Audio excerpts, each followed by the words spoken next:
할아버지, 이제 편히 가세요. 재산은 제가 잘 관리할게요. 큰 며느리 수진의 목소리에는 애도보다는 기대감이 묻어났다. 장례식장 한편에서 작은 며느리 미영과 마주보며 희죽거리는 모습이 상주인 나보다도 더 들떠 보였다. 저 여자들 좀 봐. 아버지 빈소 앞에서 저게 뭐 하는 짓이야? 나는 아내에게 속삭였지만 이미 주변 조문객들도 눈치채고 있었다. 하지만 나에게는 며느리들이 모르는 비밀이 하나 있었다. 오늘 유언장 낭독 후 저 웃음이 어떻게 변할지 나는 이미 알고 있었다. 이야기 시작하기 전 무료 버튼인 구독과 따봉 버튼 부탁드립니다. 알림 설정도 해두시면 새 영상이 올라올 때마다 제일 먼저 시청하실 수 있습니다. 혹시 이 이야기 어디에서 듣고 계신가요? 지역 이름이나 장소를 댓글로 남겨주시면 감사한 마음으로 반갑게 인사드리겠습니다. 감사합니다. 이야기 시작합니다. 서울 강남의 한 대형 장례식장. 85세를 일기로 세상을 떠나신 아버지 박태수 회장의 빈소는 조문객들로 북적였다. 나 박현우는 53세로 아버지의 외아들이었다. 아버지는 평생 부동산 개발 사업으로 큰 돈을 버신 분이었다. 강남의 빌딩 3개, 제주도의 리조트, 그리고 수십억 원대의 주식과 현금까지 대략 추산해도 500억 원은 좋게 넘는 재산이었다. 아버님 삼가 고인의 명복을 빕니다. 조문객들이 줄을 이었다. 나는 상주로서 일일이 인사를 받았다. 하지만 내 시선은 자꾸만 한쪽 구석으로 향했다. 언니, 우리 이제 강남에 집 살 수 있는 거 아니야? 작은 며느리 미영이 큰 며느리 수진에게 속삭이는 소리가 들렸다. 둘은 조문객들 사이에서도 서로 눈빛을 주고받으며 무언가를 계산하고 있는 듯했다. 수진은 39세로 큰아들 준혁의 아내였다. 명문대를 나와 대기업에 다니던 커리어 어머니였지만 결혼 후 시댁의 재산에 눈을 돌리기 시작했다. 겉으로는 효부인 척했지만 속으로는 시아버지의 재산 분배만 기다리고 있었다. 미영은 36세로 작은아들 준석의 아내였다. 연예인 출신이었던 그녀는 화려한 생활을 좋아했다. 명품 가방과 고급 차를 선호했고 시아버지의 재산 중 자기 몫이 얼마나 될지 계산기를 두들기기 바빴다. 형님, 조문객 응대 제가 도와드릴까요? 큰아들 준혁이 다가왔다. 35세의 준혁은 아버지 회사의 상무로 일하고 있었다. 성실한 편이었지만 아내 수진의 영향을 많이 받았다. 아니다, 괜찮다. 내가 어머니 좀 모시고 있어라. 나는 아들을 돌려보냈다. 어머니는 이미 10년 전에 돌아가셨다. 그 후 아버지는 혼자 사셨지만 사업 수완만큼은 여전히 뛰어나셨다. 작은아들 준석은 32세로 아버지 회사에서 이사로 일하고 있었다. 형보다는 좀 더 자유분방한 성격이었지만 아내 미영의 씀씀이 때문에 항상 돈 걱정을 하고 있었다. 아버지, 힘내세요. 준석이 내 어깨를 토닥였다. 하지만 그의 시선도 아내 미영에게 향해 있었다. 장례식은 3일장으로 치러졌다. 그 사흘 동안 나는 며느리들의 행동을 유심히 관찰했다. 첫째 날 밤 수진과 미영이 화장실 앞에서 나누는 대화를 엿들었다. 언니, 할아버지 재산이 얼마나 될까요? 최소 500억은 넘을 거야. 우리 각자 100억씩은 받지 않을까? 와, 100억이면 강남의 펜트하우스 사고도 남겠네요. 당연하지. 그리고 나 명품 가게 차릴 거야. 둘의 대화를 듣고 있자니 구역질이 났다.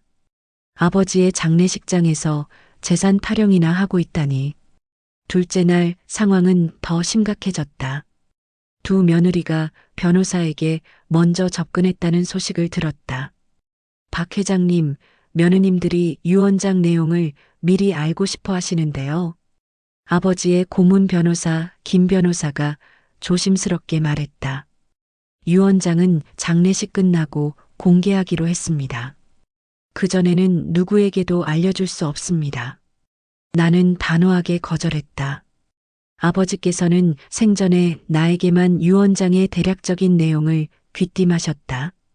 그리고 그 내용은 며느리들이 상상하는 것과는 완전히 달랐다. 아버지, 며느리들이 너무 노골적이에요. 아내 은희가 걱정스럽게 말했다. 은희는 나와 30년을 함께한 동반자였다. 평생 시부모님을 정성껏 모셨고 두 아들도 잘 키워냈다. 괜찮아. 내일이면 다 드러날 거야. 나는 아내의 손을 잡았다. 셋째 날 아침 발인이 끝나고 장지로 향했다. 아버지를 모시는 동안에도 수진과 미영은 계속 수군거렸다. 언니, 오늘 유언장 낭독이래요. 알아. 드디어구나. 장지에서 모든 절차를 마치고 다시 서울로 돌아왔다.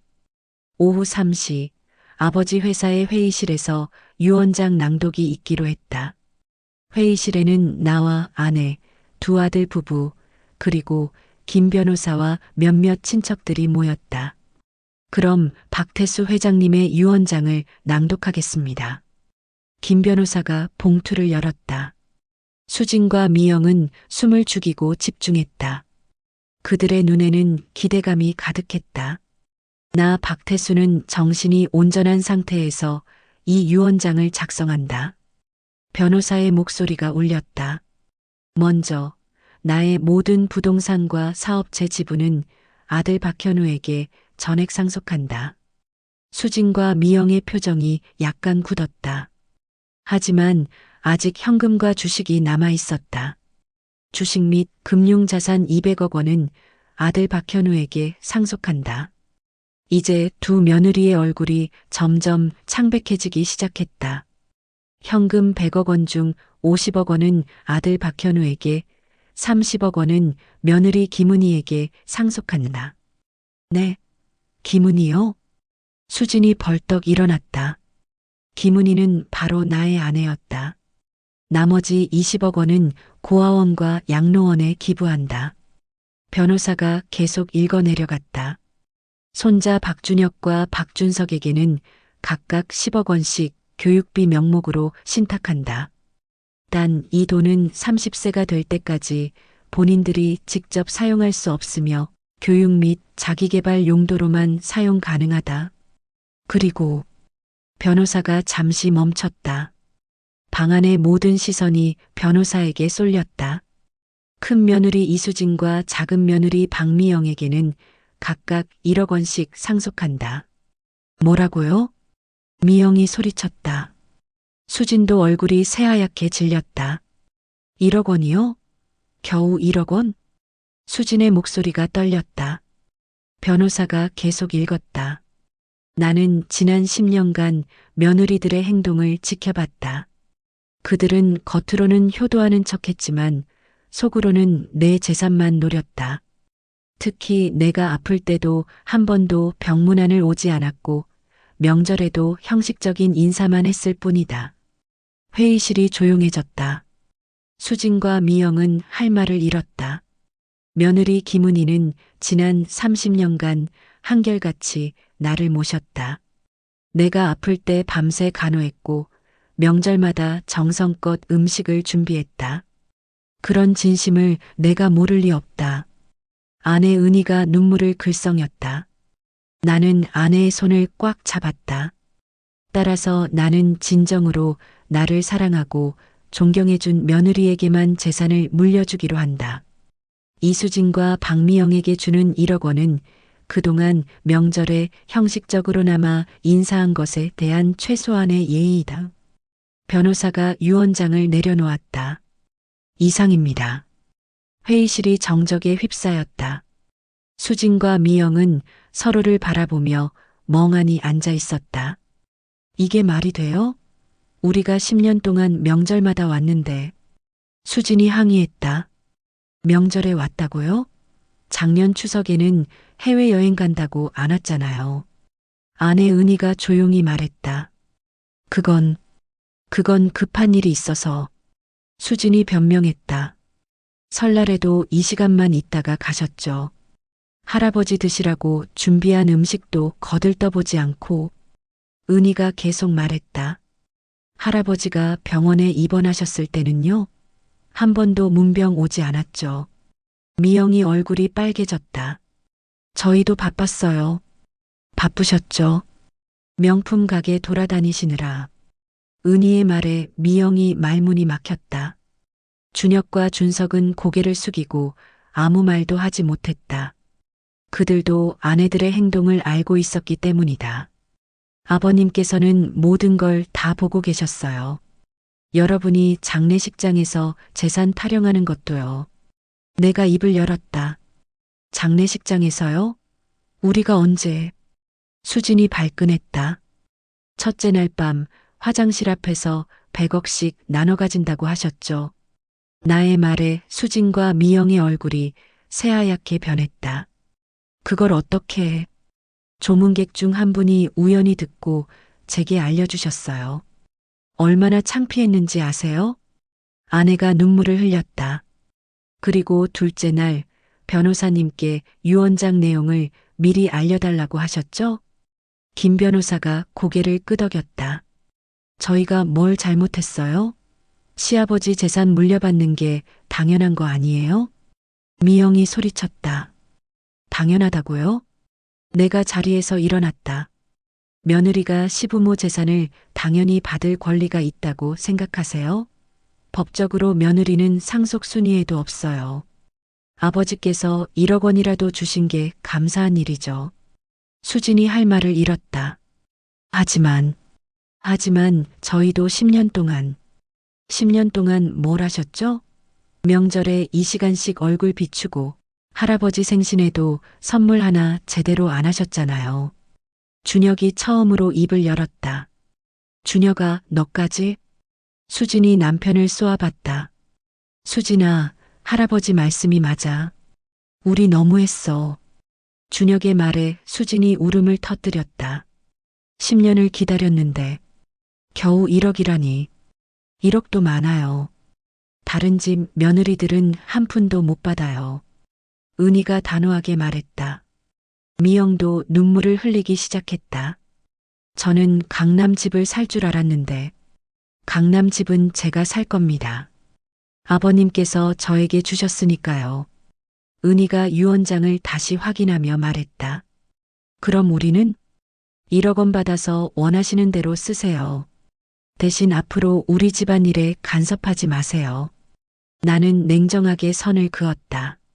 수진과 미영은 서로를 바라보며 당황했다. 그들이 10년 동안 기다린 순간이 이렇게 끝날 줄은 꿈에도 몰랐을 것이다. 아버지, 저희 어떻게 해야 해요? 준석이 나에게 물었다. 너희들은 이미 각각 10억씩 받았잖니. 그걸로 미래를 준비해라. 하지만 30세까지는 함부로 쓸 수 없어. 할아버지께서 너희가 제대로 된 사람이 되길 바라셨거든. 30세까지요? 저 이제 32살인데요? 준석이 항의했다. 그럼 지금 당장 쓸 수 있네. 하지만 현명하게 써라. 아내 씀씀이에 다 날리지 말고. 나의 말에 미영이 얼굴을 붉혔다. 회의가 끝나고 모두 집으로 돌아갔다. 수진과 미영은 충격에서 벗어나지 못한 채 비틀거리며 나갔다. 여보, 괜찮겠어요? 은희가 걱정스럽게 물었다. 괜찮아. 이게 아버지의 뜻이었어. 나는 아내를 안심시켰다. 그날 밤 큰아들 준혁에게서 전화가 왔다. 아버지, 수진이 집에서 울고불고 난리예요. 그래서 제가 어떻게 해야 할까요? 내 아내니까 내가 알아서 해라. 하지만 할아버지의 결정은 바뀌지 않아. 며칠 후 수진이 찾아왔다. 눈이 퉁퉁 부어 있었다.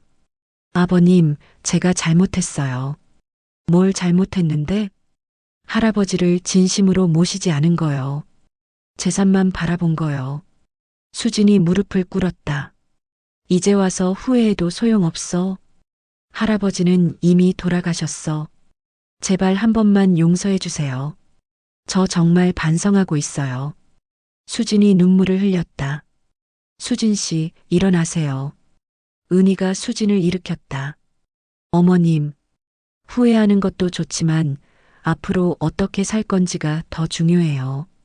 1억 원이라도 현명하게 쓰세요. 은희의 말에 수진이 고개를 떨궜다. 일주일 후, 이번에는 미영이 찾아왔다. 그녀도 많이 수척해져 있었다. 아버님, 제가 너무 철없이 굴었어요. 알고 있어. 할아버지께서 살아계실 때 더 잘해드릴 걸 그랬어요. 미영도 눈물을 흘렸다. 후회는 항상 뒤늦게 오는 거야. 하지만 이제라도 정신 차려. 나는 미영을 타일렀다. 네, 앞으로 잘하겠습니다. 미영이 고개를 숙였다. 한 달이 지났다. 수진과 미영은 각자 1억 원을 받았다. 하지만 그들이 꿈꿨던 화려한 삶과는 거리가 멀었다. 수진은 1억 원으로 작은 카페를 차렸다. 강남 펜트하우스 대신 평범한 아파트에서 살기로 했다. 미영은 명품 가게 대신 온라인 쇼핑몰을 시작했다. 화려한 생활은 포기해야 했다. 어머님, 저 요즘 카페 운영하면서 많이 배우고 있어요. 수진이 어느 날 찾아와 말했다. 직접 일해보니까 돈 버는 게 얼마나 힘든지 알겠어요. 그래, 그걸 이제야 알았구나. 은희가 쓴웃음을 지었다. 할아버지께서 왜 저한테 적게 주셨는지도 이제 알 것 같아요. 제가 그 돈을 받을 자격이 없었던 거죠. 수진의 고백에 은희가 고개를 끄덕였다.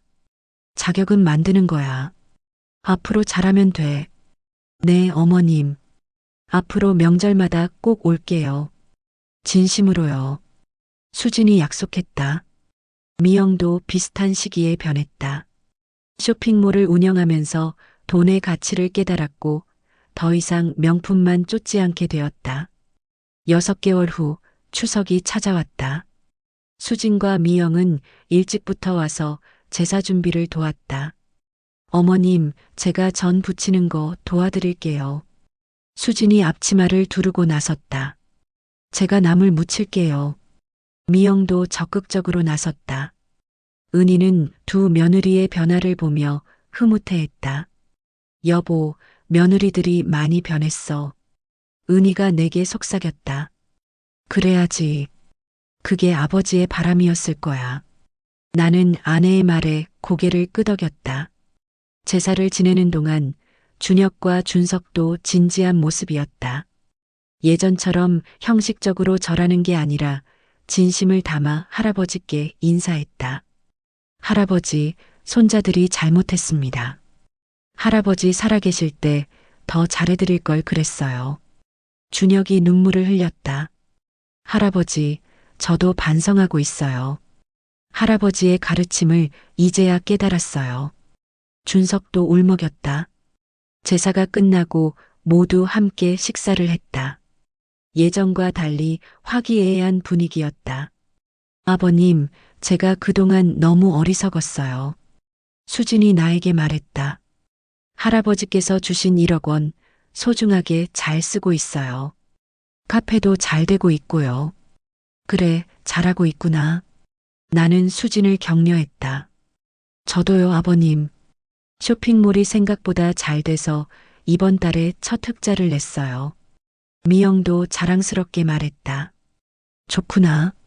앞으로도 열심히 해라. 식사 후 나는 서재로 아들들을 불렀다. 준혁, 준석. 네, 아버지. 두 아들이 들어왔다. 너희들 각각 10억씩 받았지? 네, 할아버지께서 신탁으로 주셨어요. 그 돈은 너희가 30세 될 때까지 교육비로만 쓸 수 있어. 할아버지께서 너희가 제대로 공부하고 성장하길 바라셨거든. 알고 있습니다, 아버지. 준혁이 대답했다. 저 이미 32살이라 지금 쓸 수 있는데 아직 손대지 않았어요. 할아버지 뜻을 생각하면서 신중하게 쓰려고요. 준석도 진지하게 말했다. 그래, 잘 생각했다. 나는 아들들을 칭찬했다. 아버지, 그런데 할아버지는 어떻게 저희 며느리들의 행동을 다 아셨어요? 준혁이 궁금해했다. 할아버지는 다 보고 계셨어.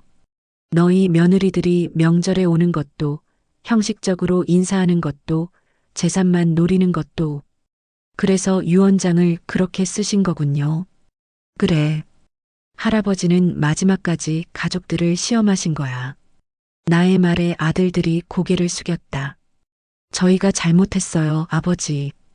할아버지께 진심으로 효도하지 못했어요. 준혁이 반성했다. 이제라도 깨달았으면 됐다. 앞으로 잘하면 돼. 나는 아들들을 다독였다. 1년이 지났다. 수진의 카페는 번창했고 미영의 쇼핑몰도 성공적이었다. 두 며느리는 이제 재산이 아니라 자신의 능력으로 돈을 버는 법을 배웠다. 어머님, 이번에 카페 2호점을 열기로 했어요. 수진이 기쁜 소식을 전했다.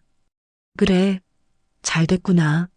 네, 할아버지께서 주신 1억 원이 제 인생을 바꿨어요. 그 돈으로 카페를 시작하지 않았다면 아직도 남의 재산만 노리고 있었을 거예요. 수진의 고백에 은희가 미소 지었다. 쇼핑몰도 잘 돼요, 어머님. 이번 제시도 홍계속 편집 2240. 어머님, 이번에 카페 2호점을 열기로 했어요. 수진이 기쁜 소식을 전했다. 그래, 잘 됐구나. 네, 할아버지께서 주신 1억 원이 제 인생을 바꿨어요. 그 돈으로 카페를 시작하지 않았다면 아직도 남의 재산만 노리고 있었을 거예요. 수진의 고백에 은희가 미소 지었다. 쇼핑몰도 잘 돼요, 어머님. 이번 달 매출이 5천만 원을 넘었어요. 미영도 자랑스럽게 말했다. 명품 가방 사느라 돈 쓸 시간에 사업에 투자하니까 훨씬 보람 있어요. 그래, 너희들이 많이 성장했구나. 은희가 두 며느리를 대견하게 바라봤다. 그날 저녁 온 가족이 모여 저녁 식사를 했다. 준혁과 준석도 회사에서 승진했다는 소식을 전했다. 아버지, 저 이번에 전무로 승진했어요.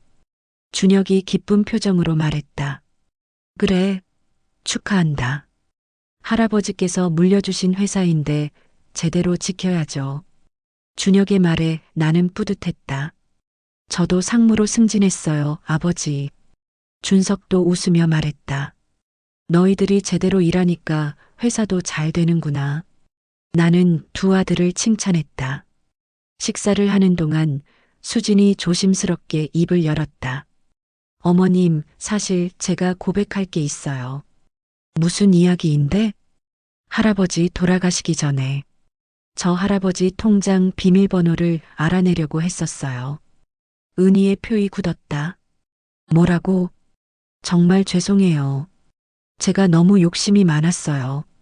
할아버지 서재에 몰래 들어가서 서류들을 뒤졌어요. 수진이 눈물을 흘렸다. 그때 할아버지께서 저를 보셨어요. 하지만 아무 말씀도 안 하셨죠. 그래서 그냥 쓸쓸하게 웃으시더니 방으로 들어가셨어요. 그날 제가 얼마나 창피했는지 몰라요. 수진이 울먹였다. 미영도 고백을 시작했다. 저도 할아버지께 용돈을 드린다면서 나중에 10배로 받을 생각이었어요. 용돈을 드렸었니? 네, 한 달에 50만 원씩 드렸어요. 그런데 속으로는 할아버지 돌아가시면 몇십억 받을 거라고 계산하고 있었어요. 미영도 눈물을 흘렸다. 할아버지는 그것도 다 아셨을 거예요. 제 속마음까지도. 두 며느리의 고백에 식탁이 조용해졌다. 할아버지는 다 보고 계셨어. 내가 입을 열었다. 할아버지께서 돌아가시기 전에 나한테 말씀하셨어.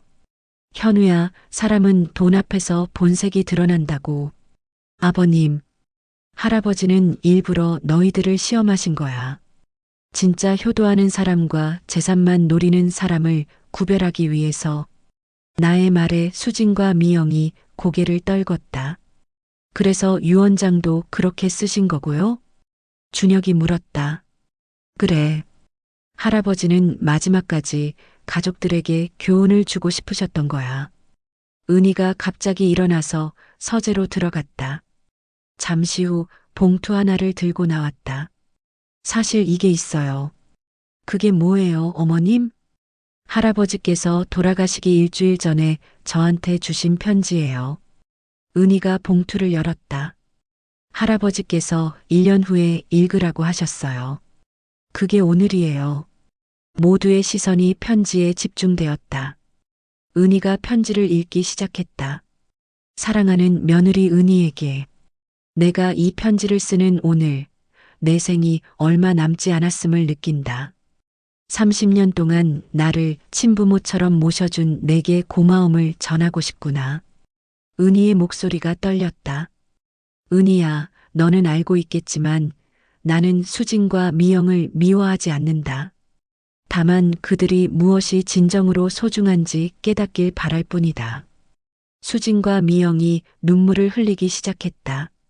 내가 그들에게 적은 돈을 준 이유는 벌을 주려는 게 아니라 스스로 일어서는 법을 배우라는 뜻이다. 진짜 부는 물려받는 게 아니라 스스로 만드는 것이니까. 편지를 듣던 수진이 흐느끼기 시작했다. 만약 이 편지를 읽는 1년 후 수진과 미영이 진심으로 변했다면 은희야, 너의 몸 중 10억씩을 그들에게 나눠주렴. 네. 수진과 미영이 동시에 고개를 들었다. 하지만 만약 그들이 여전히 재산만 노린다면 그 돈은 자선단체에 기부하렴. 내 뜻을 내가 잘 판단해 주길 바란다. 편지가 끝났다. 은희가 편지를 내려놓고 두 며느리를 바라봤다. 수진아, 미영아. 네, 어머님. 너희들이 이 1년 동안 얼마나 변했는지 내가 다 봤어. 카페도 열심히 하고 쇼핑몰도 성실하게 운영하고. 은희가 미소 지었다. 명절마다 빠짐없이 오고 제사 준비도 성심껏 도와주고. 어머님, 그래서 나도 할아버지 뜻대로 하려고 해. 은희가 서랍에서 통장 2개를 꺼냈다. 이게 뭐예요? 수진이 물었다. 각각 10억씩 들어있어. 할아버지께서 너희를 위해 남겨두신 거야. 10억이요? 미영이 놀라서 물었다. 그래. 하지만 조건이 있어. 무슨 조건이요? 이 돈은 너희 사업 확장에만 써야 해. 명품 사거나 호화 생활하는 데 쓰면 안 돼. 은희가 단호하게 말했다. 그리고 매년 수익의 10%는 반드시 자선단체에 기부해야 해. 할아버지께서 그렇게 하셨으니까. 네, 어머님. 수진과 미영이 동시에 대답했다. 정말 감사합니다, 어머님. 두 며느리가 은희에게 달려가 안겼다. 할아버지. 할아버지께서 저희를 끝까지 믿어주셨네요. 수진이 눈물을 흘렸다. 할아버지, 감사합니다. 죄송합니다. 미영도 하늘을 보며 절을 했다. 준혁과 준석도 감동받아 눈물을 흘렸다. 할아버지는 끝까지 우리 가족을 생각하신 거야. 내가 말했다. 처음에는 시험하셨지만 결국에는 모두에게 기회를 주신 거지. 은희가 덧붙였다. 진심으로 변한 사람에게는 보상을, 변하지 않은 사람에게는 교훈을 주시려던 거야. 그날 밤 온 가족은 할아버지의 영정 앞에 모였다. 할아버지, 저희가 늦게나마 깨달았어요. 수진이 절을 했다. 재산이 중요한 게 아니라 가족이 중요하다는 걸요. 미영도 절을 했다. 할아버지께서 저희를 미워하지 않고 끝까지 믿어주셔서 감사합니다. 준혁과 준석도 차례로 절을 했다. 할아버지, 손자들이 이제야 철이 들었어요. 할아버지의 가르침을 평생 잊지 않겠습니다. 나와 은희도 함께 절을 했다. 아버지, 아버지의 뜻대로 가족들이 모두 변했습니다. 하늘에서 편히 쉬세요. 2년이 지났다. 수진의 카페는 5호점까지 확장되었고 미영의 쇼핑몰은 연 매출 50억을 달성했다. 두 며느리는 약속대로 매년 수익의 10%를 자선단체에 기부했다. 할아버지의 이름으로. 어머님, 이번에 고아원에 1억 원 기부했어요. 수진이 자랑스럽게 말했다. 저도 양로원에 5천만 원 기부했어요. 미영도 웃으며 말했다. 잘했어. 할아버지께서 기뻐하실 거야. 은희가 흐뭇하게 웃었다. 준혁은 회사의 부회장이 되었고 준석은 새로운 사업을 시작했다. 두 아들 모두 할아버지가 물려준 10억을 현명하게 사용했다. 어느 날 수진이 특별한 소식을 가지고 왔다. 어머님, 제가 임신했어요. 정말? 온 가족이 기뻐했다. 네, 이번에 태어날 아이 이름을 태수라고 짓고 싶어요. 할아버지 이름으로요. 수진의 말에 모두가 감동했다. 할아버지께서 얼마나 기뻐하실까. 은희가 눈물을 글썽였다. 저도 곧 임신 소식 전할 수 있을 것 같아요. 미영도 수줍게 말했다. 정말? 우리 가족이 점점 커지는구나. 나는 기쁜 마음으로 며느리들을 격려했다. 3년째 되는 해 추석, 온 가족이 할아버지 산소를 찾았다. 이제는 2명의 증손자도 함께였다. 할아버지, 증손자들 데리고 왔어요. 수진이 갓난아이를 안고 절했다. 이 아이 이름이 박태수예요. 할아버지 이름을 물려받았어요. 할아버지, 저희 딸 이름은 박태희예요. 할아버지와 할머니의 이름을 합쳤어요. 미영도 아기를 안고 절했다. 나는 손자들과 증손자들을 바라보며 아버지를 생각했다. 아버지, 아버지의 교훈 덕분에 우리 가족이 이렇게 화목해졌습니다. 산소를 내려오는 길에 수진이 나에게 말했다. 아버님, 저 지난 3년을 돌아보면 정말 꿈 같아요. 왜? 처음에는 500억을 받을 줄 알고 있었는데 겨우 1억 받았잖아요. 그때는 정말 억울하고 분했어요. 수진이 솔직하게 털어놓았다. 하지만 그 1억으로 사업을 시작하면서 깨달았어요. 직접 번 돈이 훨씬 뿌듯하다는 걸요. 그래, 그게 할아버지께서 주시려던 교훈이야. 이제는 500억을 받았어도 제대로 못 썼을 것 같아요. 돈을 버는 법을 몰랐으니까요. 수진의 고백에 미영도 동의했다. 맞아요. 저도 그때 100억 받았으면 1년도 안 돼서 다 날렸을 거예요. 명품 가방이랑 옷 사는데 다 썼겠죠. 미영이 웃으며 말했다. 지금은 그 돈으로 사업을 키우고 직원들 월급도 주고 기부도 하니까 훨씬 의미 있어요.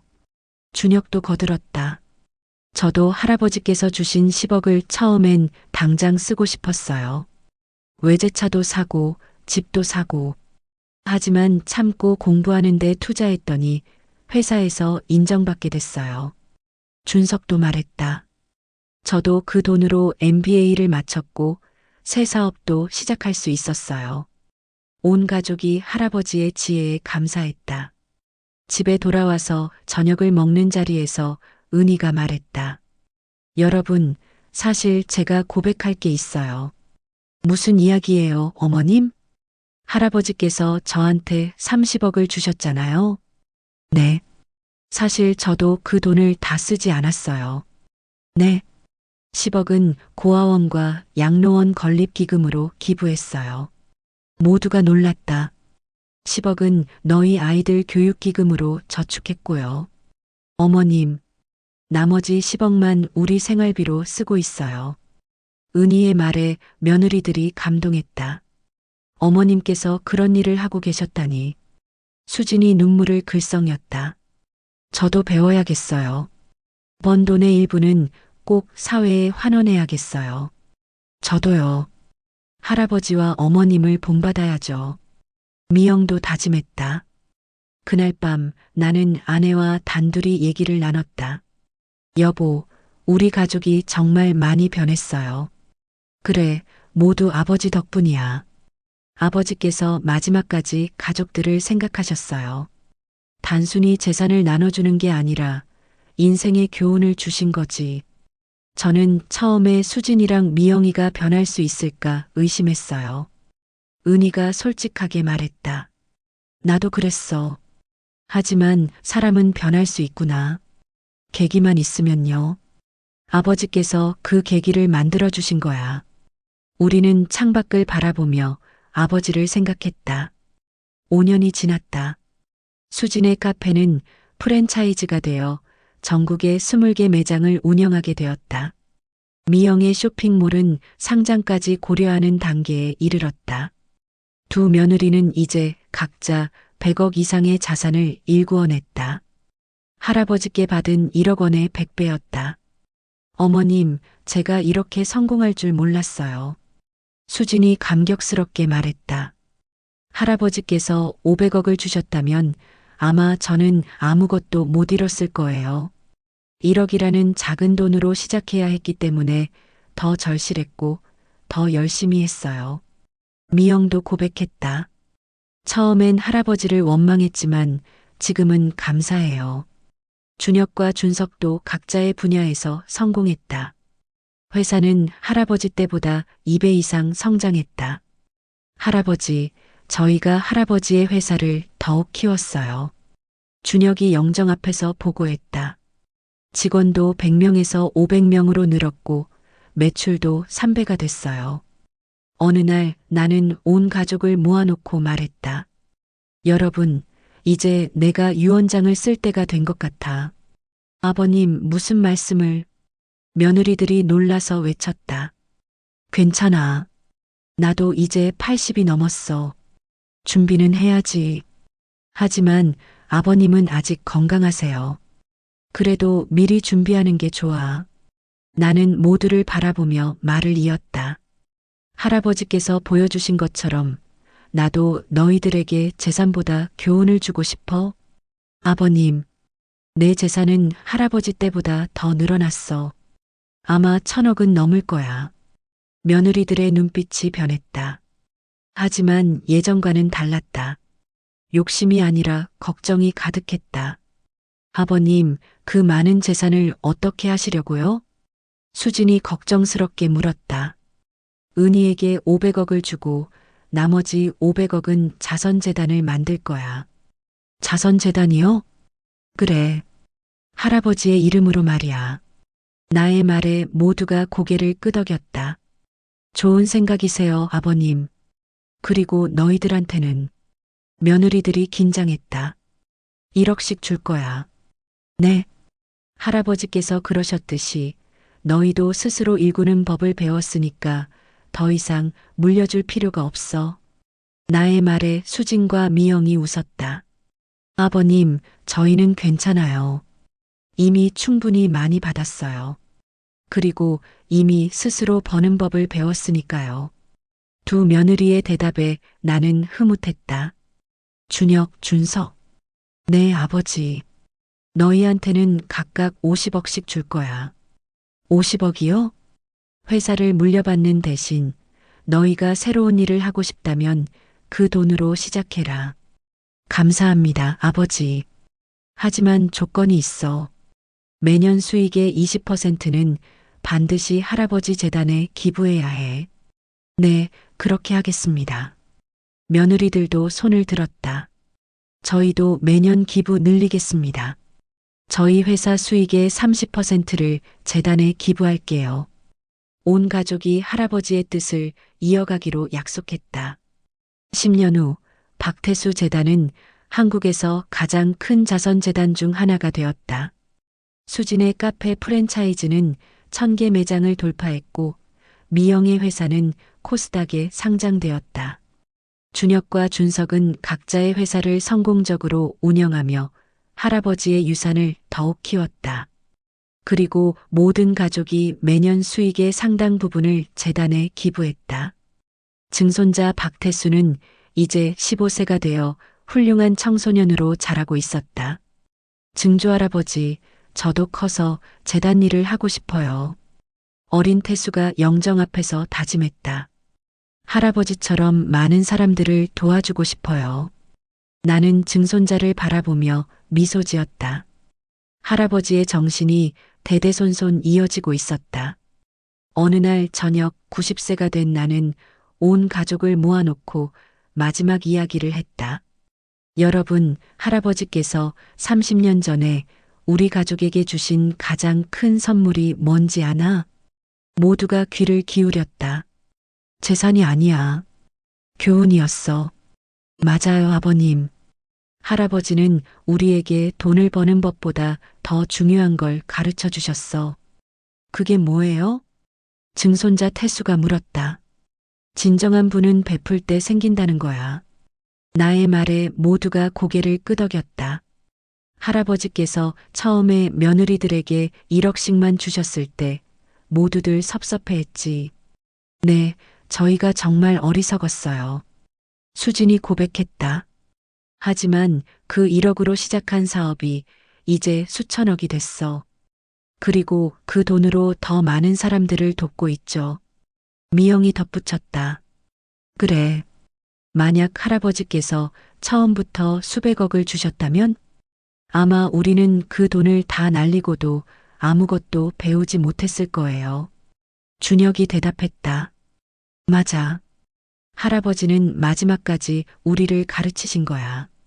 그날 밤 나는 혼자 할아버지 영정 앞에 앉았다. 아버지께서 뿌리신 씨앗이 이렇게 큰 나무가 됐습니다. 며느리들도 변했고, 손자들도 훌륭하게 자랐고, 증손자들도 올바르게 자라고 있습니다. 아버지의 1억이 이제 수천억의 선행으로 돌아가고 있습니다. 나는 할아버지 영정에 절을 했다. 아버지, 감사합니다. 마지막까지 우리 가족을 지켜주셔서 창밖으로 보름달이 밝게 빛나고 있었다. 마치 할아버지께서 하늘에서 우리를 지켜보시는 것 같았다. 오늘 이야기는 여기까지입니다. 진정한 유산은 무엇일까요? 많은 사람들이 재산을 물려주는 것이 자식들에 대한 사랑이라고 생각합니다. 하지만 박태수 할아버지는 달랐습니다. 할아버지는 재산보다 더 귀한 것을 물려주셨습니다. 바로 스스로 일어서는 법과 베푸는 삶의 가치였습니다. 처음에 1억만 받고 실망했던 며느리들은 이제 그 100배를 벌었습니다. 하지만 더 중요한 것은 그들이 변했다는 사실입니다. 재산을 노리던 사람들이 진정한 가족이 되었고 욕심 많던 사람들이 베푸는 사람이 되었습니다. 할아버지의 1억은 단순한 돈이 아니었습니다. 그것은 시제시도 홍계속 편집 5155. 할아버지의 1억은 단순한 돈이 아니었습니다. 그것은 씨앗이었습니다. 스스로 노력하고 성장하고 나누는 법을 배우게 하는 씨앗이었죠. 만약 할아버지께서 처음부터 500억을 나눠주셨다면 어땠을까요? 아마도 며느리들은 그 돈을 낭비하고 가족 간의 다툼만 생겼을 것입니다. 하지만 할아버지는 지혜로웠습니다. 적은 돈으로 큰 교훈을 주셨고 그 교훈이 결국 더 큰 부를 만들어냈습니다. 우리는 종종 많이 주는 것이 사랑이라고 착각합니다. 하지만 진정한 사랑은 상대방이 스스로 강해질 수 있도록 돕는 것입니다. 할아버지는 며느리들을 미워해서 적게 준 것이 아닙니다. 사랑했기 때문에 시련을 주신 것입니다. 그 시련을 통해 성장할 수 있도록 말이죠. 그리고 1년 후를 기약하며 편지를 남기셨습니다. 만약 변했다면 더 주라고. 이것이야말로 조건부 사랑이 아니라 성장을 응원하는 진정한 사랑이었습니다. 돈은 사람을 시험합니다.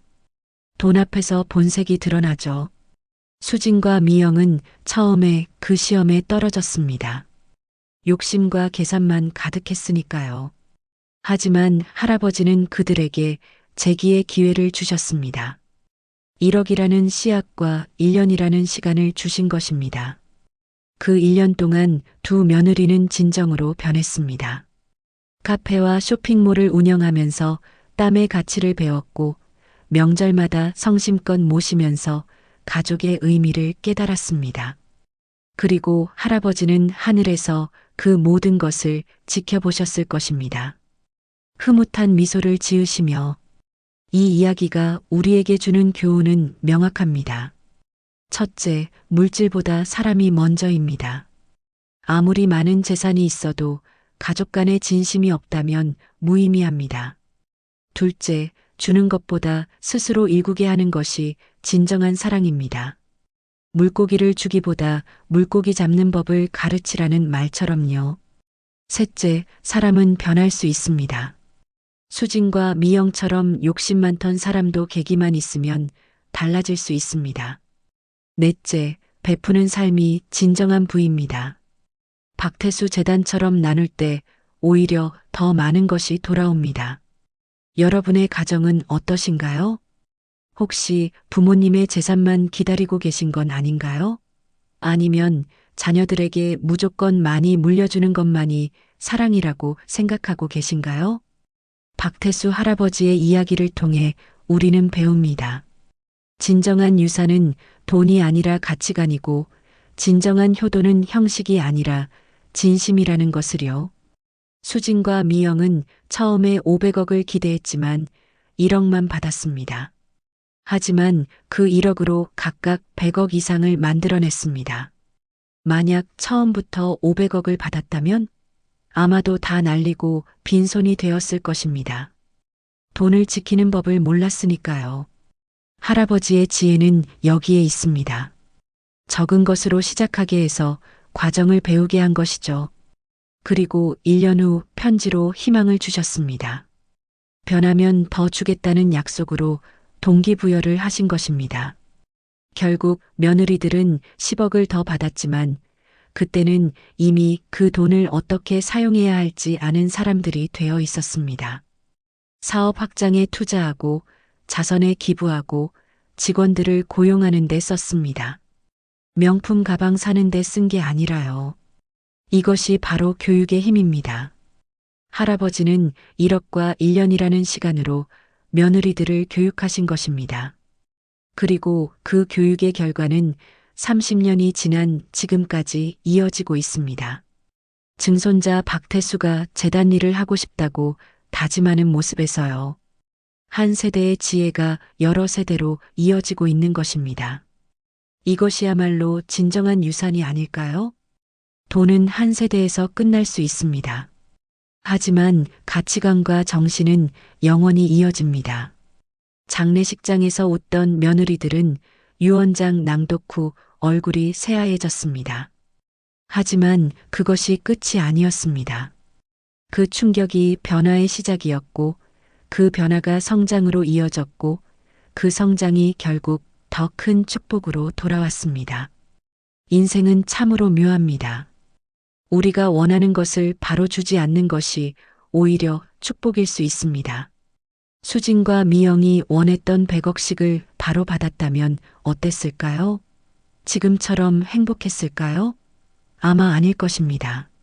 시련은 축복의 다른 이름입니다. 1억이라는 작은 돈은 시련처럼 느껴졌지만 그것이 결국 100억의 축복으로 돌아왔습니다. 부모님이 살아계실 때 진심으로 모시세요. 재산을 기대하지 말고요. 자녀에게 물려줄 것이 있다면 돈보다 가치관을 물려주세요. 땀의 가치, 나눔의 기쁨, 가족의 소중함을요. 그것이 박태수 할아버지께서 우리에게 남기신 가장 큰 교훈입니다. 장례식장에서의 웃음은 어리석음이었습니다. 하지만 그 어리석음을 깨닫고 변화한 것은 지혜였습니다. 우리 모두 어리석을 때가 있습니다. 중요한 것은 그것을 인정하고 변하는 것입니다. 수진과 미영처럼요. 그들은 10년을 재산만 노리며 살았지만 1억을 받은 후 1년 만에 완전히 달라졌습니다. 변화는 한순간에 옵니다. 깨달음이 있을 때요. 여러분도 지금 이 순간 무언가를 깨달으셨나요? 부모님께 더 잘해드려야겠다고요? 자녀에게 더 좋은 가치관을 가르쳐야겠다고요? 돈보다 사람이 먼저라고요? 그렇다면 이 이야기는 여러분에게도 씨앗이 된 것입니다. 박태수 할아버지의 1억처럼 이 이야기가 여러분 인생의 작은 씨앗이 되어 크게 자라기를 바랍니다.